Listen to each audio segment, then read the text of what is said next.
kahit papaano sa buong linggo nating mga pagod, nandito tayo ngayon, nagpumuri at sumasamba para sa Kanya. So, bago natin umpisahan, makinig sa pag-uusap sa atin ng Panginoon, welcome muna natin ang ating salita. May bisita tayo, si Sis Janet. Yes, welcome to guys. Nice to meet you, sis. Si our BFF daw sabi, Cathy. And our friend, Sister Cherry. Yay! Yours truly, welcome natin. Saya. And i-welcome natin ang ating tagapag-deliver ng ating magandang salita ng Diyos. Sana ma-absorb natin ang lahat. Hindi lamang siya ang nagsasalita, kundi nagsasalita ang Panginoon para sa atin. Siya lamang po ang ginagamit ng Panginoon para i-deliver ng kanyang salita sa pamamagitan ni Sis Marlene. Yay! Glory to God! Magandang umaga po. At naimbagal daw tayo amin. Gaganyi Ilocano. Maayong bundag sa inyong tanan sa mga Bisaya. Yan. At saka Chusan sa mga Hong Kong. At good morning everyone sa lahat po na all over the world. So, kami po ay ilan lang, but by the Spirit of the Lord is within us. Kami po ay nagpupurit, nagpapasalamat. Sabi nga po, it's gathered two in one, and nandoon po sa kalagitnaan ng ating Panginoon. So, ang aking topic for today ay, meron po ako dyan outline. So, share the outline na lang para natin ito. Ang aking ngayon is mababasa po siya sa John 12:22 to verse 24. So, gagamitin ko po siya na ito. Basahin natin sabay-sabay. Di ba may mga cellphone kayo para matuto tayo lahat? John 12:24 to 26. Ako din maghahanap para lahat tayo ay magbasa.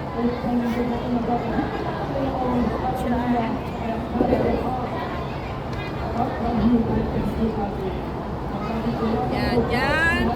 Well, ako din maghahanap para lahat tayo matututo. Ang ating tayo po ay lahat ay missionary ng Panginoon.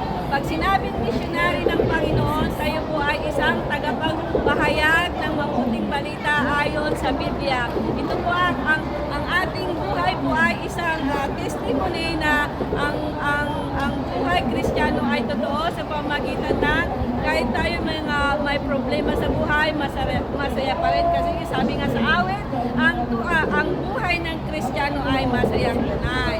So, naanak nyo na ito, basahin na natin sa John 12, chapter 14, sabi po dito, chapter 12, verse 24. Yan. Natipins ako kasi ako ngayon ang Kompetensya, apat lang tayo. Ayan. Ayan, glory to God. Ito, basahin natin sabay-sabay. Ang hindi nagmahal sa akin ay hindi tumutupad ng aking mga salita. At ang salitang inyong narinig ay hindi akin, kundi sa amang nagsugo sa akin. Ang mga bagay na ito ay sinabi ko sa inyo, samantalang ako'y nananatiling kasama pa ninyo. Subalit ang mag-aaliw, ang Espiritu Santo, na susuguhin ng aking Ama sa aking pangalan, siya ay magtuturo sa inyo sa lahat ng mga bagay at magpapaalala sa inyong lahat ng aking sinabi sa inyo. Ang verse of the day. So bago ang lahat, Lord, thank you Lord for this day. Thank you Lord for the life. Thank you Lord sa part na to at itago mo po ako sa iyong likuran at gamitin mo po ako in a simple way. Let your bidyan po sa aming buhay and I pray Lord sa aming mga employer dahil sila po yung channel of blessings na nandito po kami. Bless this OFW missionary na ginagamit po sa aming Panginoon, sa aming mga buhay, sa aming pastors sa Pilipinas at sa lahat po ng aming mga pastors na nagturo sa amin at magtuturo pa Lord. at sa aming mga kapatiran na walang dito at sa aming pastora po na nasa Pilipinas. Ikaw po ang mag-guide sa kanilang mga ginagawa at I pray Lord na lahat po ng congregation dito sa buong mundo ay let your will done po at ikaw po ang may parangalan po para sa ganun po kami po lahat ay maghari sa iyong kaharian sa tinakdamong panahon at itago mo po ako sa iyong likuran at ang lahat po ay ibinabalik namin at papuri sa iyong nag-iisang anak na si Jesucristo. Amen. So ito po yung aking tapak for today is yung believers the highest honor. Sabi po dito, ito po, believers the highest honor. May kopya po kayo dyan. Hello. Hi. Yan. Magandang umaga sa iyo, Bilab. Bilab, Bibi. Ayan, makishare ka na lang. Ito po yung aking ano ngayon, believers the highest. So, ibig sabihin ng believers ay ikaw, ako, kapatid, ay lahat po tayo ay believers. Tinatawag na believers ang isang tumutugon o nagpapahayag ng salita ng Panginoon gagaya ng ating ginagawa. Yung pag-attend pa lang po natin dito na as a group is a kind of, ang tawag po doon is group services. Yun po yung the highest believers honor to the Lord. So, sabi ko dito, basahin ko din po siya sa English para kasi kanina Tagalog. Sabi po dito sa John 12:24 verse 26, tell you the truth, unless the kernel of wheat falls to the ground and the dies, it remains only a single seed. But if it dies, it is produced many seeds. The man who loves his life will lose it will. The man who hates his life, this world will keep it for eternal life. Whoever serves me must follow me, and whoever I am, my servant also will be. My Father will honor the one who serves me. So, ibig sabihin dito,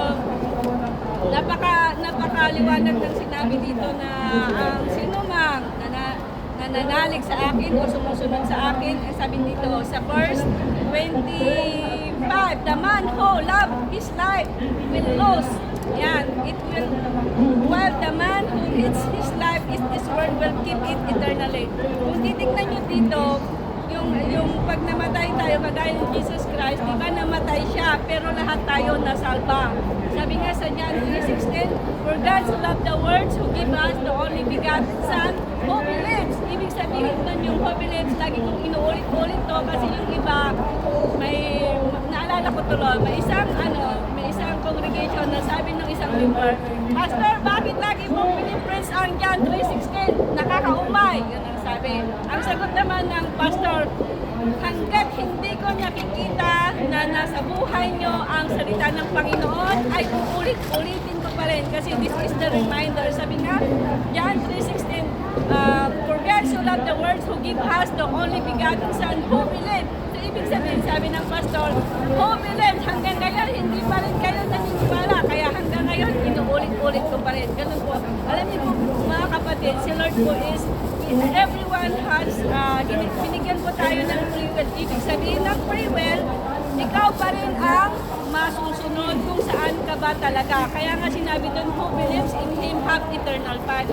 Sino yung sumusunod sa salita ng Panginoon continually at nakikita rin, yun po ang talagang mapupunta sa kaharian. Alam niyo po, ang tinatawag na kaharian of earth is hindi po makikita. Ang iba kasi interpretation nila pag sinabing eternal life is mamamatay ka na, hindi. Ang tinatawag po na earthly, sabi nga po sa our Father, O heart in heaven, hallowed be thy name, thy kingdom come, thy will be done on earth at in heaven. Ibig sabihin mga kapatid, habang nandito po tayo sa lupa, meron pa rin po tayong earthly eternal life. Ano po yun? Yung kaugalian na magaganda, kagaya nito, magkakaiba man tayo ng pananaw, but iisa po yung ating languyunin dahil po sa salita ng Panginoon. Alam niyo ba, tinatawag na heaven on earth, yung kapayapaan, yung pagkakaisa, yung lahat ng sasabi nga sa Galatians 5:22-23, Pag meron kang love, ang anong kabaliktaran ng love, di ba? Hates. So lahat po nung 9 na yon, kung meron ka po yung kapatid, yun po yung standard natin ng biblical standard. Pagka sinabi mong I'm a Christian, pero hates ka naman sa iyong kapatiran, you are a liar. Nasa Bible po dito. Ang sino mang ang sinasabing I love you Lord, I love you Lord, pero namumuhi sa kapatid, alam niyo po ang tawag doon, murderer. Murderer, nasa Bible po yun. Hindi po ako as in kasi yung memorize ko kay Pastor Elsie, but nai-relate po ng tama. So ang kingdom of earth po mga kapatid is not all about pag namatay ka na, kundi habang buhay pa po tayo, gagaya ng ginagawa natin itong pagsasama-sama ng masaya, ng walang pag-aalinlangan, ng walang comparison, ng walang nakikitang mali kasi everyone, even me, still I'm freezing. Nakakagawa pa rin ako any moment ng kasalanan. Bakit? We are still in the flesh. Pagka sinabing still in the flesh, pagka tinusok ka ng gano'n, di ba, masasaktan pa rin tayo. Ganon po tayo. But sinabi po sa Bible, sabi nga po ng Panginoon, I'm not come down to the righteousness.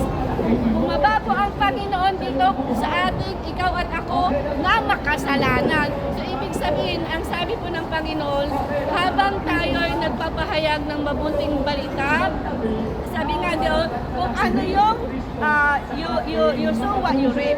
So, ibig sabihin, kung ano po yung individual nating ginagawa, alam niyo po, kayo po yun magbibinits. Kagaya po dati, nung hindi po ako natuto sa Bible, alam niyo, pagka may nakikita ko, ang lagi kong sila, ayan na naman, may subli na naman sila. But to God be the glory, nung ako po'y tinawag ng Panginoon, it doesn't matter may money o wala. Bakit po? Ang totoong kayamanan po ay nasa pusong malinis. Kabaliktaran po yung sa iba na nagsasabi na the more you give, the more you receive. Mali po yun. Ang maganda po doon, the more you give, the more, ang ibig sabihin po yung give, yung magpahayag ng salita ng Panginoon na makikita individually, hindi agro. Kasi ang salvation po is individual. Kahit ikaw ba ang pinakamataas sa isang congregation, kung hindi mo naman po kayang pakisamahan kapatid ang pinakamababa, alam mo po, masahol ka pa sa hindi nagsisimba. So, purihin ang Panginoon dahil lahat po dito, tayo dito, alam niyo po yung ating pakikisama pa lang po ng mabuti sa ating buhay is a Christ likeness. Why? Even though, di ba sa Mateo, sabi doon, sabi ng mga Pharisees, bakit si Jesus Christ nakikihalo sa mga umiinom? Sabi niya gano'n. But hindi ibig sabihin, kung nakalo ka doon, hindi ibig sabihin is masama ka na. Pwede rin yun sa bar. Hindi po lahat na nagpupunta sa bar ay masama. Paano kung nagpunta lang sa bar is mayroon lang minute? Just in case. So ang nag-iisip lang po talaga ng masama ay yung hindi naghahari sa puso niya ang kabutihan. Tandaan po natin mga kapatid, para hindi po tayo nalilito. Ang tunay na Kristiyano ay makikita po natin siya sa Galatians chapter 5, 22-23. Pag meron kayo po yung love, patience, perseverance, kindness, lahat po, nakalimutan ko lang basta yung 8 po yun na bunga ng pagmamahal ng Holy Spirit. So ganun po tayong maglingkod sa Panginoon mga kapatid. Unahin po natin sa ating sarili. Alam niyo po, ang pinaka-the highest worship to the Lord is yung ating magkaroon po tayo ng individual na discipline. Alam niyo po, kung meron po tayong disiplina sa sarili, kahit ano pong trato sa atin ng ating employer, kagaya ko, diba, ang amo natin, pagka medyo ano sila sa atin, mga napapagalitan tayo, alam niyo, instead po na magsimangot tayo, ang sasabihin natin, yes ma'am, yes ma'am. Alam niyo po yung may glory sa tao, alam niyo po, makikita po yan sa mukha. Hindi po yan maglalay. Alam niyo po, ang isa pong salamin, ang tunay na Kristiyano is pagmumukha. Kagaya natin, bakit ang blooming natin? Kasi nga po, naghahari yung kalinisan. Ibig sabihin ng kalinisan, hindi ibig sabihin is hindi ka nagkakamali. Ang ibig sabihin po ng malinis na konsensya ay kahit nagkakamali ka, inaamin mo po yung iyong kasalanan. Yun po ang isa sa highest worship to the Lord, yung kinikilala natin yung ating pagkakamali. So ituloy ko na po at ang haba po ng aking introduction. Dito sabi nga po, the highest honor is serving to others. O, di ba? Alam niyo po, yung makikita po talaga is yung pag-serving to others. Dito yon, the highest. Ito, number 1, may tatlong uri ng paano tayo mag-serve sa Panginoon.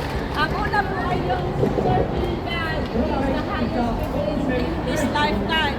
Ibig sabihin, serving God is the highest mean of our worship. Serving Him is in the highest privilege a man can have. All human in their lifetime must know and understand that serving in one that is creative is honor. Ayan, pakiano niyo lang po, may guideline ako dyan. So, ibig sabihin, ang isa sa pinaka-highest na pag-serve sa God is yung ating pagkakaisa. Pagkakaisa po yun. Ang sabi ko dito, the highest mean worship is serving in the highest privilege can have. Yung privilege yun nga po, yung ating ginagawa na kahit hindi po natin as in babasa lagi yung isang scripture, but yung pakikisama po ang isang makikita sa atin na tayo po ay totoong Kristiyano. At ang pangalawa po ay yung serving God is to follow the pathway of Jesus Christ. So, ibig sabihin nila, when Jesus Christ became man, He showed to His disciples that serving the one who sent Him is heart desire. Mababasa po siya sa John 4:34. Sabi niya dito, my food, Jesus said, is to do the will of Him who sent me in the finish of His work. So ang sabi dito, ang pagkain daw ng Panginoong Hesus ay ang tuparin ang kalooban ng Panginoon na ipahayag ang mabuting balita. So, ibig sabihin, itong ginagawa po natin is pagkain spiritual. Yung nagpapahayag, yung hindi nating pinakaligtaan, yung talagang pagsalo-salo, yung pagiging, yung caring one another na walang inaasahang kapalit. Yun po yung isa sa highest worship to the Lord. Kasi sabi na dito, as we Christ like this, sabi na po dito, being Christ like this ay matulungin. Napaka-importante yun. Matulungin, mahabagin, yung understanding, yung talagang instant na yung kapatiran natin is nalulugmo, sabihin na natin, lilipas din yan. Kasi lahat naman tayo is dumadaan talaga sa isang problema. Ako din po, bago po ako nakarating ng ganito, talaga po, pigang-piga po ako. Alam niyo po, kung wala po siguro akong guide sa Bible, isa na rin po ako siguro ngayon na lugmok sa worldly. Ang ibig sabihin po kasi ng worldly, yung nakikita.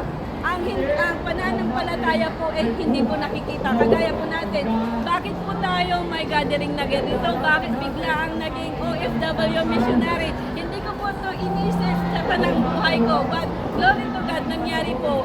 For the first time, kung titignan po natin, ito pong grupo na ito ay naumpisalahan ng sago. Ito po ay nangyari dahil hindi namin inaasahan. So ang will na, alam niyo po mga kapatid, pag si Lord po ang talagang naitanim sa puso natin, yung hindi natin kaya, alam natin hindi na kaya, para for God's glory ay nakakaya natin. Kagaya nito, wala kaming pastura, but to God be the glory by the presence of sa aming mga, ito na po yung tinatawag na obedience. Alam niyo po, ang obedience to God is hindi po yan mananakaw. Bakit? Ikaw at ako kapatid, ikaw lang ang magbibenefits. Kagaya nung natutunan mo, wala po yung makakanakaw. Ang totoong Kristiyano po talaga, tandaan po natin, naglilingkod ng walang pakutya. Kasi ang pakutya is para sa yun. Para po sa kaalaman ng iba, kung titignan po natin ang sanlibutan ngayon, kung magbabasa po tayo talaga ng Biblia ngayon, alam niyo po, mas umapaw po yung mga Pharisees. Bakit? Yung mga Pharisees nakikita, mali ka. Pero ang totoong Kristiyano, kapatid, kaya mo yan. Kayang-kaya natin yan. Yun po ang pagkakaiba ng Pharisees at saka totoong Kristiyano. So be aware po sa ating mga, hindi lang po kami, ako din po, be aware din po ako. Dahil hindi ko po as 1% na magagampanan ko. Sabi ko nga po, ang ang nananatili sa Panginoon ay mananatili magpakailanman. Nasusulat po yan sa Revelations. Once na ikaw ay isang chosen one ng Panginoon, wala na po yan makaka-shutdown. Sabi nga po sa Revelation, ang sino man aking pinili ay hindi na yan maaagaw. Pansanin nyo, yung mga iba, bakit sila hindi lumalago? Kasi nga, close your mind nila. Kasi ganito po yan. Ang God is dalawang God yan. Ang God na malaki is G-O-D. Ang God na maliit is small G-O-D. Pagka ang spelling po natin is G, capital G-O-D, si Lord Jesus po yun. Pagka sinabing small G-O-D, wordly ka, ang tawag din po kay Satanas is God. Maliit lang siya na litra. Kaya be aware po pag nagsusulat po tayo sa ating mga God bless you, ganun, kailangan po laging big letter. Kasi ang God, may God, yung small na God is kay Satan. Kasi si Satan is God of the world. Si Lord po is God for the world. Ibig sabihin, ang Panginoon Jesus po ang nagre-reign sa ating buhay. Kaya po tandaan po natin mga kapatid, ang Panginoon lang po nasusulat sa sa Biblia yan. Kahit tinukso ng 3 beses ni Satanas ang Panginoon, ang sabi ng Panginoon nasusulat, ang tao ay hindi nabubuhay lamang sa tinapay, sabi po doon, di ba? Ito pa yung ang temptation ni Satanas. Bibigyan kita ng maraming pera. Yan. Be aware po, minsan yung hindi akala nating blessings hindi blessing. Hindi po lahat materials is from the Lord. Kasi po minsan ang talagang kayamanan po ay hindi nakikita. Yan. So ang pangatlo po ay yung serving God, joining the rank of angels, apostles, and others. Kagaya po nito, yung pag-aaral po natin ng peer group, yung tinatawag na serving God, joining the ranks, angels, apostles, and others. Pag may group po tayong ganon, sinasabi po dito yung joining, yung fellowship, yung ganon. We are not only saved but also called to serve others. When Jesus was invited by his disciples, the custom is that the host of the house must wash the feet of his visitors. No one dares to do that because of the rank or position, but Jesus called them Lord. Master, teacher took a basin and towel and began washing her feet. Is not ranking in God. Kita nyo, noon bago sila bago mag-last supper, bago ipako or umuliin ang Panginoon, si Jesus Christ, wala siyang rank. So ang pagsiserve sa Panginoon, hindi mo kailangan maging pastor, hindi mo kailangan maging bishop. Ang kailangan mo lang ay makijoin sa ating kapwa. Kunwari, isang bulito sa ating ngayon, generasyon, pag ang kapatiran is nangangailangan ng tulong, huwag mo lang ipag-pray. Kasi kailangan, pag sinabi mong God bless you, at nakikita mo naman yung kailangan niya, yun ang tinatawag na God bless. Hindi yung gutom na gutom ako, pag kahit sabihin mo ipag-pray kita, hindi po malulunasan yung kanyang gutom pagka sinabi mong ipag-pray kita. Ganun po ang tinatawag na pagka sinabi mong God bless you, kung ano yung nakikita na kailangan ng iyong kapatid or kahit sino, yun po ang tinatawag na serve, pagsiserve sa others. So, kita nyo, si Jesus Christ, nung bago sila mag-last supper, kumuha siya ng isang basin na yon, pinugasan niya isa-isa ang nilang disciple. Kasi sabi ni Peter, huwag mo na akong gasan. Di ba ang sabi ng Panginoon, wala kang share sa akin. So, ibig sabihin, pag hindi po tayo talaga sumunod sa salita ng Panginoon, alam niyo po, kahit ano pong panalangin natin, kung wala man po tayong obedience, magkaiba po kasi yung beliefs at saka obedience. Ang believers tayo. Pero ang tanong, obedience ba tayo? Ang ibig sabihin po ng obedience, unang-una talaga, makikita po yan sa ating sarili. Napaka-importante po, discipline. Pagka sinabing discipline po talaga, andun na yung full package. Alam niyo po, ang pagpipray minsan, dapat para sa Panginoon, wag naman laging pahingi noon. Kasi ang iba, ginagawang ang listahan ng Panginoon. Kailangan po dapat sa Panginoon, wag po lagi tayong pahingi noon. Kasi napapansin niyo, wag po rin tayo pahingi. Wala man lang para sa Panginoon. Ganun po. So, alam niyo po mga kapatid, tayo tayo po ay blessed talaga. Ang totoong blessed po talaga mga kapatid is yung nakikita sa atin yung Christ likeness. Unang-una, number one talaga yan. Healing. Ang pagpapagaling po, hindi po lagi yung nakikita yung may sugat ka. Ang totoong healing yan, kunwari, nalulungkot ako, tinapik mo ako, sabi ko, sasamahan kita. It's a kind of healing po yun. Hindi po laging sinasabi yung healing is may sakit ka. Either po yan emotion, financially, yung caring. Alam niyo po ang pinakamasarap na healing, yung may kaibigan kang totoo. Yung hindi ka ibibitray, yung talagang aalagaan ka sa hirap at ginhawa, yung hindi ka talaga iiwanan kahit meron kang makuha o wala. Yung po ang totoo na blessed na tao po, hindi po yung materialis kasi po ang materialis nawawala. Pero ang pagsasama ng magkaibigan sa hirap at ginhawa, yun po yung talagang kayamanang hindi mawawala. Dahil alam ko, unang-una doon sa Facebook, naranasan natin yan lahat, naranasan ko yan. Kaya kita nyo yung ating mukha, kahit i-compare pa natin sa mga worldly, ibang-iba. Ibang-iba talaga. Ibang-iba. Kahit tingnan nyo, sino bang mag-aakala sa akin na 50 na ako, di ba? 50 na ako. Dahil nga po, May nasabi rin. dahil Edad lang pala tayo. Oo, dahil nasa salita ng Panginoon, mga kapatid, alam nyo talagang magbabago po yan. Wala pong imposible sa Panginoon. Isa po akong nagsasabi niyan kasi nung pumunta po ako dito, isa lang din po ako hindi nagsasalita.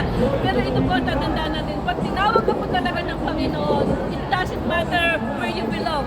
At pagka talagang tinaniman ka ng Panginoon, alam niyo po, wala na po yung makakapigil katulad natin ngayon. Bakit natin nandito tayo, hindi natin tinitingnan po. Marami na mga simbahan dito, di ba? Pero bakit nandito tayo? So, ibig tayo sabihin, si Lord ay mayroon tayong, mayroong ipapagawa sa akin. Kaya tinawag, ang ganda ng ating title, OFW Missionary Hong Kong. Alam niyo, sa tanang buhay ko, hindi yan sabagay sa isip ko. But day by day, di ba, biglang nabuo? Biglang nabuo po itong na to. So, glory to God, purihin po natin ang Panginoon. So, ang conclusion ko po ay ito. Serving others is the full meaning of true love. Oh, napakaliwanag. Jesus exemplified His true love to us by serving us. We are here to serve the true living God, and you will receive the honor as you don't it with all of your heart. O ibig sabihin, kung ano po yung itininim natin, tayo rin po ang aanganin.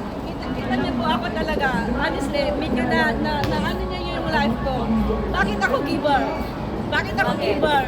Kasi nga, kay Jesus Christ, si Jesus Christ ibinigay ang buhay sa atin, tanggapin lang natin, sumunod lang tayo sa Kanya. Yun na yun. So, ibig sabihin, ang katangian ng isang totoong Kristiyano ay giver, pasensyoso, at higit sa lahat, hindi yan nag-iisip ng kahit maliit na katiting na yung pagdududa. Kasi ang pagdududa kay Satanas yan. Napakaliwanag po yan. So hanggang dito na lamang po at sana po nagkaroon po tayo ng kaunting kaalaman sa aking outline for today. And God bless everyone. Oh, Pastor Elsie, I miss you! Glory to God. Yay!